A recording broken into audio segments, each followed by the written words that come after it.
I asked some of the best players in the world to help me make the ultimate Crystal PvP guide, and now I'm going to teach you everything that they taught me.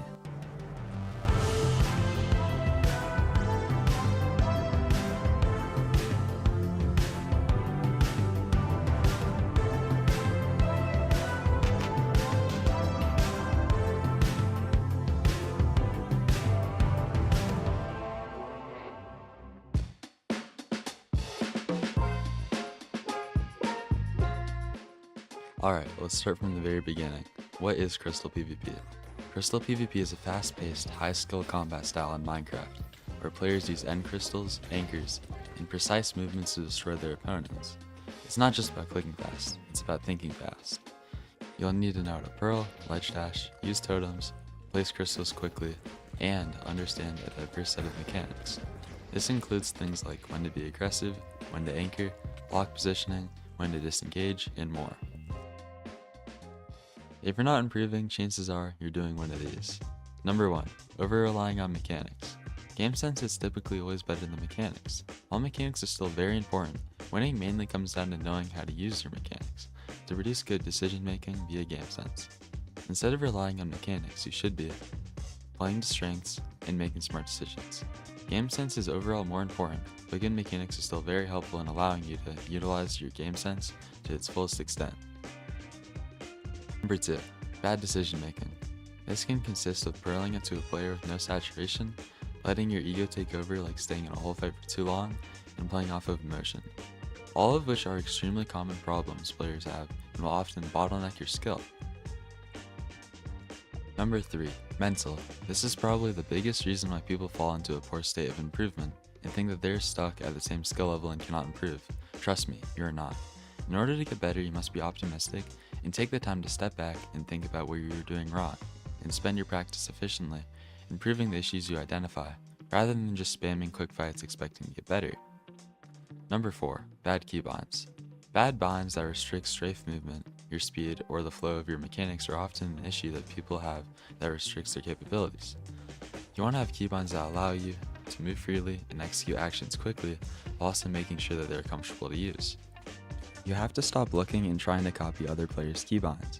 Every single set of binds is unique to a player, and in order to get the quote-unquote best binds, you have to find out the ones that work best for you. For example, even if you were to have Marlo's keybinds, it wouldn't make you anywhere close to her skill level. Her skill comes from her knowledge of the game and the mindset that she has towards improving that almost nobody else has. Other reasons a player may not be able to improve is due to them not being able to stay calm under pressure.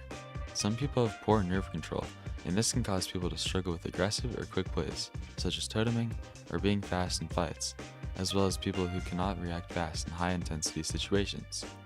Not being able to accept a loss. Failure teaches you much faster than success. You'll figure out what strategies don't work, what your weaknesses are, and where to improve next. This is what you should ask yourself after you die. Why did I die? What could you improve on or be faster with? What did your opponent do that worked against you? And what could you do to prevent that from happening again?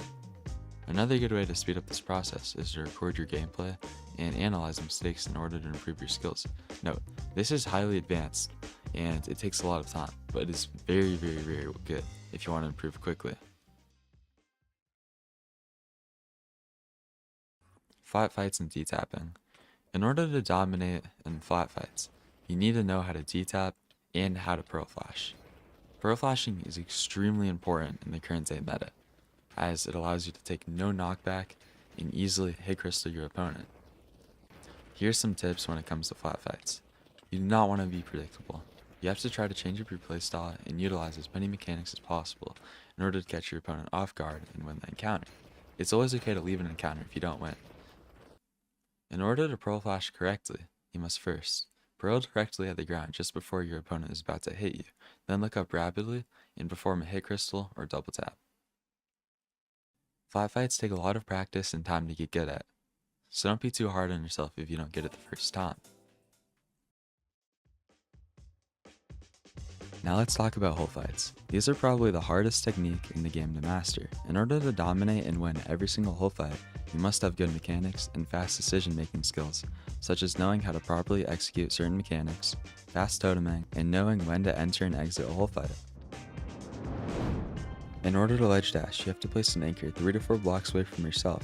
and 2 to 3 blocks away from your opponent for the best hold formation. Right after the anchor explodes, you want to pearl to the bottom, and you don't want to risk any sword hits, and go straight for the crystal. If your opponent takes out a shield, then you can proceed to either anchor behind them or use an axe to shield disable them. Number 2. Entering an existing hole. Only go in if you have a strong pearl angle into the back or into a ledge below. If not, then just rim anchor. Exiting a hole. When you're in a hole, you either fully leave or you fully fight back. Block up first, then pearl out. Don't panic. Failed pearls equal death. When exiting, you should focus on actually exiting.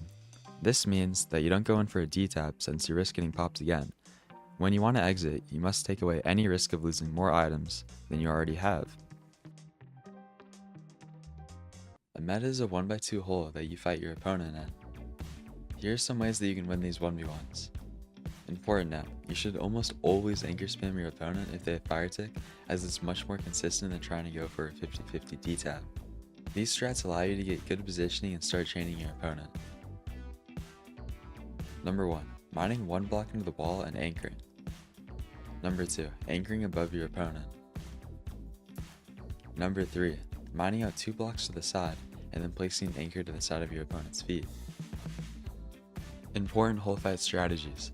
Number 1. Chaining. Chaining is when you line up multiple attacks and techniques to repeatedly pop your opponent and keep them toteming in their inventory for as long as possible. It always requires much more mechanical skill and effort to aggro compared to defending. This is because when you aggro, you have to make such quick decision making skills, and you have to be ready to counter your opponent with very fast attacks. I would personally recommend practicing aggro if you are trying to work on getting faster with your mechs and decision making skills, but for the love of sweet Jesus, please do not just mindlessly aggro. This leads to the worst of bad habits, and please keep your mind turned on when you're playing the game. Anchoring is much better than D-taps a lot of the time, because a lot of the time when you're under head hitters or up super close to your opponent, you want to prioritize anchor usage to its maximum. After the double blast brought change, it made anchors so OP, and the better you get with using them, the more rewarding they become. Remember, you want to try to anchor 3 to 4 blocks away from you and 1 to 3 blocks away from your opponent, and try to use terrain, blocks, like etc. to defend you and the anchors so that it damages your opponent and it doesn't damage you. Another reason why anchors are absolutely goated is because when you're fighting against double blast brought, you can chain people solely with well-timed placed anchors, allowing for insane combos. Blocking up. This is super important in both drain and regular hole fights. Whenever you're being crystalled up into a ledge, you want to prioritize toteming, but also try to block up in between retoteming. Doing this will allow you to survive, prevent yourself from being chained, and give you time to breathe to think about your next move, whether you want to counter strike, leave, or heal. Toteming, and yes, there's a proper way to totem. First of all, you want to switch to your hotbar totem, second, you want to open your inventory, and finally, you want to offhand another totem from your inventory. Doing it this way will allow you to always be holding a totem, and it will lower the risk of dying while you're retoteming. Double hand in. This is where you hold 2 totems that makes you unkillable, unless you get triple tapped, but this is likely never going to happen, so you don't have to worry about it. Here are some methods that I use that help me with double hand in. You can either try to predict when you're about to be double popped or D-tapped by rapidly keybinding the moment your opponent hits you or that you think that you're about to be popped. And another method is just to always be double handing, especially on survival because you can get snaked at any moment. When you're actively chaining or attacking someone, pro players usually just switch to their hotbar totem, offhand it, so that they can keep aggroing your opponent. This strategy is actually really OP because it doesn't mean that they have to go to their inventory to retotem manually, and this can allow them to keep applying pressure on your opponent and allow you to retotem later. Let's talk about playstyles. These define how you fight and how you win.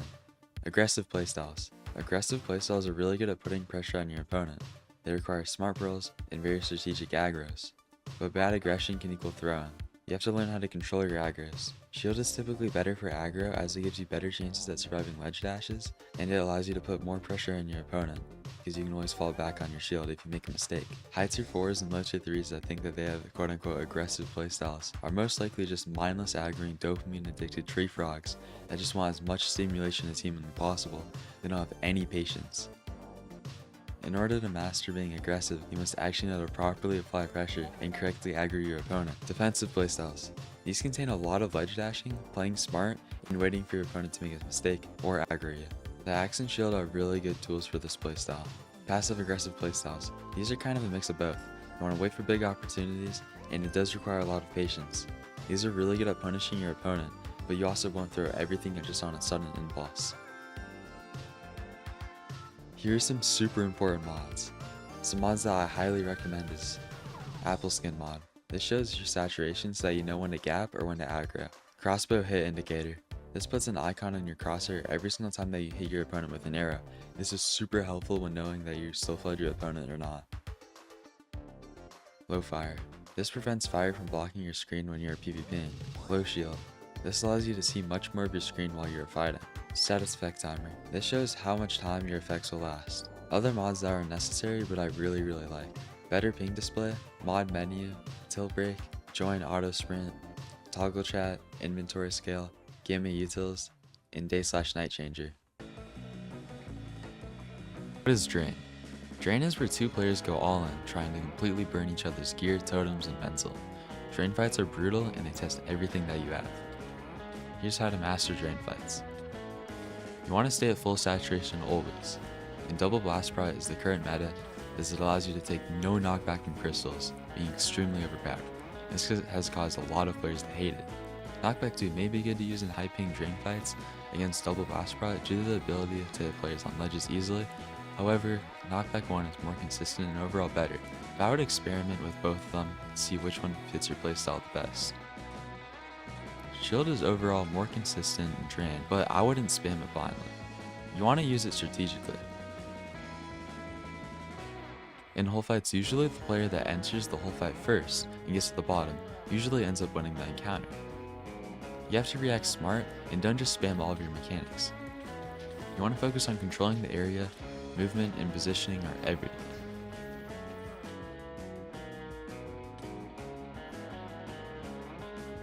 This is how you can correctly use the shield in Drain fights or just in general. You do not want to overuse the shield, but you want to use it to get good positioning or to get out of a bad situation. If you're being ledge dashed, try to pearl out or block up as it's much more consistent. You want to shield behind corners or walls and be ready for your opponent to axe you. Blocking up is generally safer than relying only on a shield. If you're being ledge dashed, try to pearl away first, then shield if it's absolutely needed. How do you know when to aggro? Smart aggro wins fights and bad aggro loses them. You want to aggro when your opponent is low HP, if they mess up a mechanic such as a ledge dash, they miss a pearl, they're too close or unaware, and you have to strike when they're weak, but you don't want to force the aggro. Mindless aggression will always get you popped. You can also aggro your opponent when they're not paying attention, or if the inventory, or even if they're just spamming slow fall. You can also aggro your opponent if they're not paying attention or if they're in their inventory. If your opponent is focusing too much on trying to slow fall, then you can pearl on them the moment they bring out the crossbow. Now that you know when to aggro, let's look at how you actually do a good aggro. In Drain, you only really want to take your own whole fights that you initiate. When you start a Drain whole fight, you want to try to anchor to get low ground before your opponent, so you can secure yourself with a winning position. Also, it is much easier to win a whole fight once you have low ground than compared to high ground. The Elytra is a great option for PvP, whether you're using it to escape a bad situation or to aggro players, and this is how to master it. The Elytra is best used to catch an opponent off guard in order to aggro them correctly. You want to fly around the opponent and attack them either when they don't have a good enough reaction time or if they won't see it coming. Now here's how to properly use the Elytra. You want to make quick rapid movements that'll catch your opponent off guard, and you do not want to be predictable. Here's some tips for using the mace. The mace is excellent for crystal as it's super fast and outright broken. When you pair the Elytra and the mace together, it becomes for a dangerously broken combo, so you can easily get in and get out. In order to master the mace, you must be quick with it as it's not for beginners. You're going to need fast mechanics and you have to do a lot of practicing with it. The only downside for the mace in Drain fights is that slow falling instantly counters it. Here are some mindset tips. Number 1, you cannot get mad.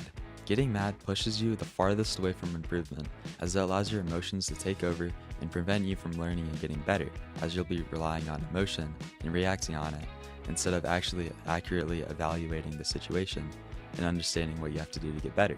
You have to keep a strong mindset, it's just a blocking. You don't want to tilt after a death, you want to take a break, or take a second to restore your mental before going into the next fight. Even if you're at 0 totems or down 0-3, you can still come back. You always want to have your eyes on your opponent, and you always want to try to play as smart as you possibly can. The most important thing is to always have fun though. If you're ever getting overly mad while playing, you're not going to improve.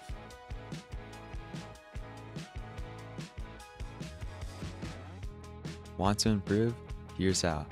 In-game habits. You want to practice a lot, you want to play consistently, and you want to get a lot of sleep.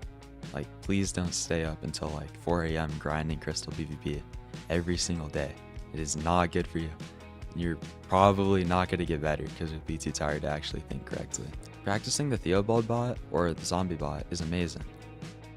If you're only practicing on these bots, and if you never actually fight any real players, then you're not going to be able to keep up with the meta, and you're not going to learn faster or better than actually fighting real players. Another way to get better is to watch pro players or streamers, as these players are usually pretty high tiered and pretty good at the game. When you play to genuinely improve instead of winning a duel, you will skyrocket in skill. Speed is a very good trait to have, but if you don't know how to use it, then you're just going to get yourself killed by a competent opponent. You absolutely need to take things step by step. Improve by mastering a mechanic or strategy before moving on to the next. This way you don't get too overwhelmed easily, and it's much better for improvement.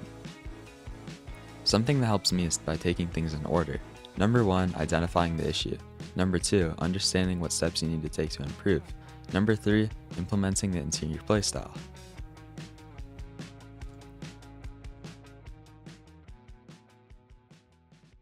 Crystal PvP is intense, but once you understand the rhythm, it clicks. This guide is just the beginning. If you master these concepts, drain, playstyle, reaction timing, hold control, you'll start winning fights that you used to lose. Thank you all so much for 1K subs. This really means a lot to me. And if you want to see more content like this, then I would highly recommend subscribing.